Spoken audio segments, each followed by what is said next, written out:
Maraming leksyon tayong dapat matutunan mula sa Reuters Expose tungkol sa kung paano nagpakalat ng disinformation ang US military sa Pilipinas noong panahon ng pandemic.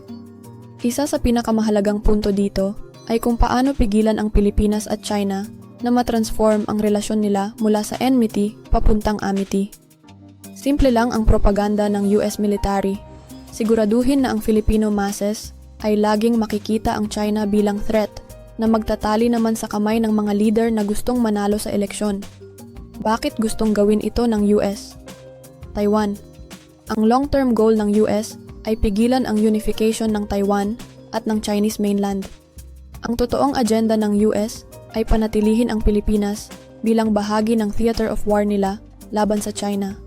Ang Pilipinas ang pinakamalapit na bansa sa Taiwan at mula dito, pwedeng maglunsad ng attacks ang US papunta sa mga Chinese cities.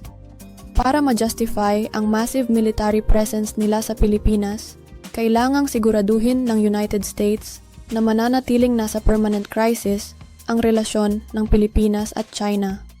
Wala sa agenda ng US na maghanap ang dalawang bansang ito ng compromise solution.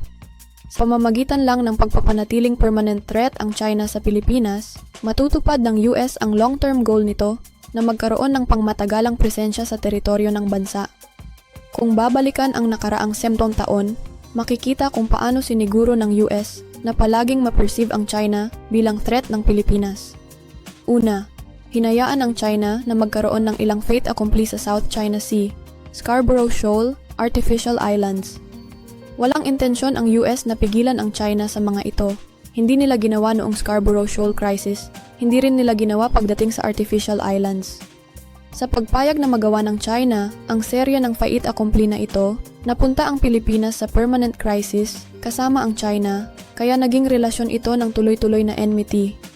Nabuo ang narrative na ninakaw ito ng China sa atin, kaya kailangan natin ang US para mabawi ito, na hinding-hindi mangyayari.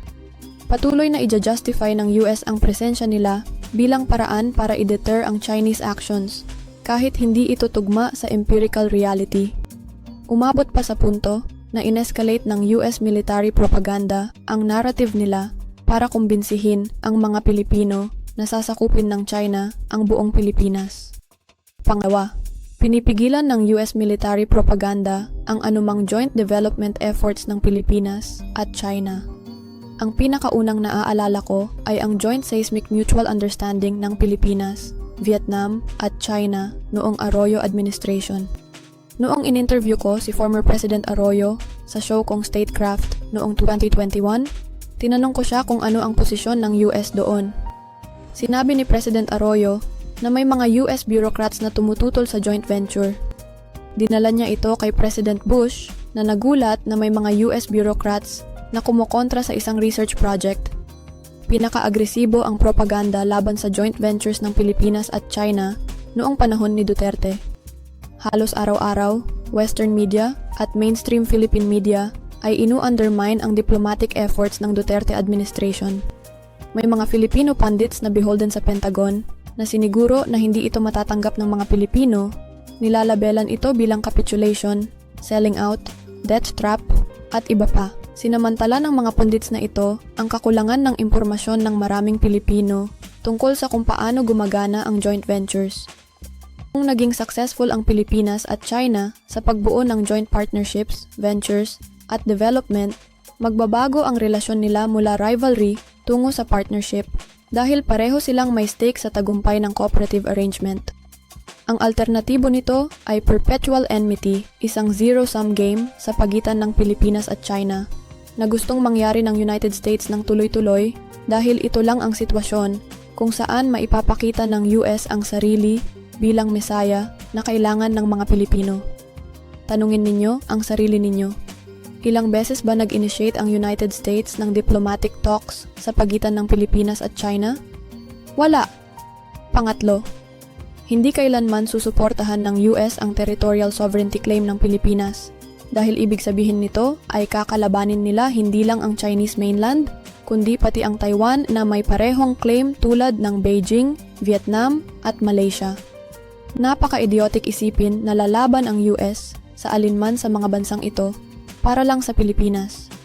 Kaya patuloy na hihikayatin ng US ang mga Pilipino na habulin ang mga unrealistic goals.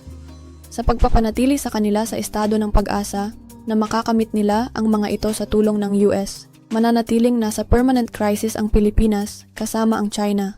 Gagamitin ito ng US para i-justify ang temporarily permanent military presence nila sa Pilipinas na para lang sa kapakanan ng Taiwan na isa ring territorial rival ng Pilipinas. Pang-apat, palaging EU undermine ng US military propaganda ang anumang diplomatic efforts ng Pilipinas sa China.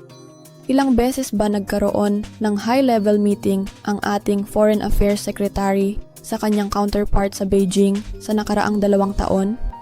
Sa pagpigil ng meaningful exchange sa China, nililikha ng US ang perpektong kondisyon para sa paranoia. Takot sa isang bagay na hindi mo naiintindihan at hindi mo ito maiintindihan kung wala kang meaningful engagement dito. Ano ang magiging epekto nito sa Pilipinas? Una, mananatiling stuck sa perpetual cycle of dependency sa United States. Pangalawa, habambuhay na mendicant, isang beggar state na umaasa sa US largesse. Pangatlo, maldevelopment dahil nasa permanent crisis sa world's largest economy, sa world's most complete industrial system, at sa world's scientific superpower. Ang lahat ng benepisyong ito ay hindi makukuha ng Pilipinas sa transformative na paraan dahil ayaw itong mangyari ng US. Kapag nakinabang ang Pilipinas sa continuous rejuvenation ng China, mawawala ang magic ng propaganda ng US laban sa China. Joint development with China is the only achievable goal. Binabago nito ang relasyon ng China at Pilipinas mula sa relasyon na laging nasa crisis tungo sa collaborative relationship. Hindi ito tatanggapin ng United States. Pero nasa tunay na sovereign ng Pilipinas, ang mamamayang Pilipino, ang desisyon kung ano ang magiging kapalaran ng relasyon nila sa China. Permanent crisis o permanent cooperation. Simple lang ang choice kung talagang nagmamalasakit ka sa stability, peace, at developmental trajectory ng susunod na henerasyon ng mga Pilipino. Isinulat ni Sas Rogando Sasot,